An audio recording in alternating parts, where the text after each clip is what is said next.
चलिए सभी लोगों को ग्लोबल ऑनलाइन क्लास पर एक बार पुनः बहुत बहुत स्वागत है। तो आज हम लोग व्याकरण के उस टॉपिक के बारे में बात करेंगे जहाँ से भी क्वेश्चन बहुत बार पूछा हुआ एग्जाम में है। आप ही लोगों के एग्जाम में पूछा, वो चाहे इंटर का हो, चाहे मैट्रिक का हो, चाहे कोई भी एग्जाम हो, यहाँ से लगभग क्वेश्चन रहता ही रहता है। जिसको आप लोग इंग्लिश में टेंस कहते हैं, उसी को हिंदी में यहाँ पर काल कहा गया है कि काल किसे कहते हैं, काल के कितने प्रकार होते हैं और उसका उदाहरण क्या है, पहचानने का ट्रिक क्या है। तो यहाँ पर हम जो ट्रिक बताएंगे उस ट्रिक के माध्यम से कोई भी शब्द दिया रहे आप उसको पहचान पाइएगा।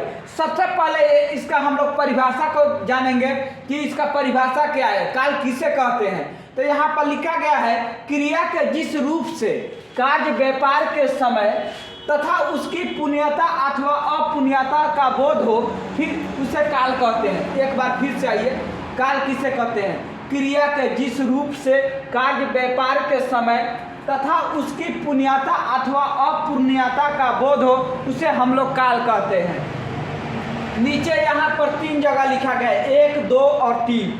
इसमें काल का प्रकार लिखा गया है। काल का जो पहला नंबर प्रकार होता है आपका वर्तमान काल होता है, दूसरा नंबर में भूतकाल होता है, तीसरा नंबर में आपका भविष्यत काल होता है। उसमें भविष्य लिखा गया है, भविष्यत काल होता है।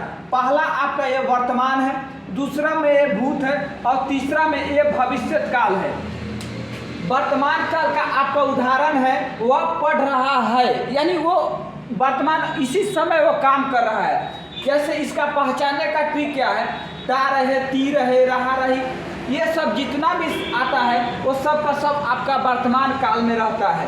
जैसे रहा रही, ये सब भी वर्तमान में आता है। ता रहे, ती रहे, ते रहे, ये सब का सब आपको वर्तमान में आता है। उसके बाद दूसरा नंबर में आता है आपका भूतकाल। भूतकाल में क्या है, वह पढ़ चुका है, यानी उसका काम खत्म हो चुका है, तो इसमें अंतिम में चुका चुकी भी रहता है। उसके बाद भविष्यत काल में क्या होता है कि वह पढ़ेगा, यानी वो पढ़ा नहीं है, वो पढ़ने वाला है। जैसे इसको पहचानने का ट्रिक है, गा रहे, गे रहे, गी रहे, ये सब है आपको पहचानने का ट्रिक। एक बार पुनः आइए इसको हम समझाते हैं।